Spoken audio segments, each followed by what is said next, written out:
It was waiting for your roar. There comes a moment when even God stops whispering mercy and says, "Now, unleash him." That was the day your prayers stopped sounding like requests and started echoing like war drums.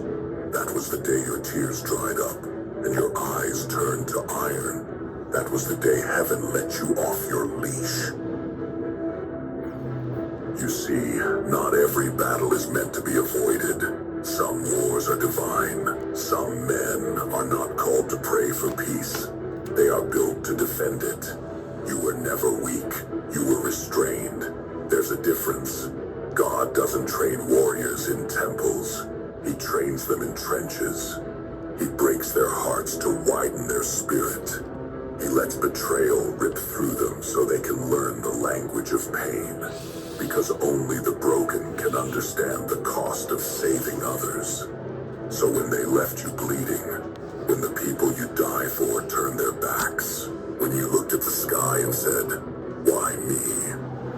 Heaven stayed quiet, not because it forgot you, but because it was forging your war.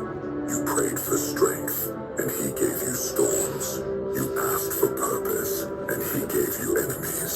You begged for peace, and he gave you pressure. Because God doesn't give warriors comfort, he gives them conflict.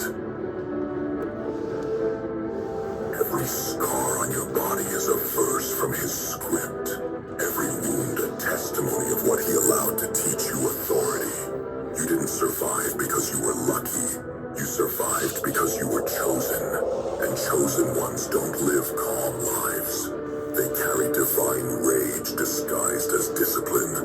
Now you move different. Your eyes don't beg, they command.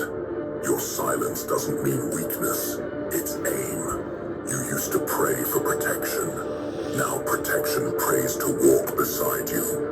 The leash was not a punishment. It was a waiting period. Heaven needed to make sure that when you drew your sword, it was justice, not ego, that swung it. Now look at you. Your patience has become power. Your restraint, a weapon. Your faith, a furnace that won't go out. The devil doesn't fear churches. He fears men who've met God in the battlefield. Men who've buried their emotions, their comfort, their dreams, and still rise every morning saying,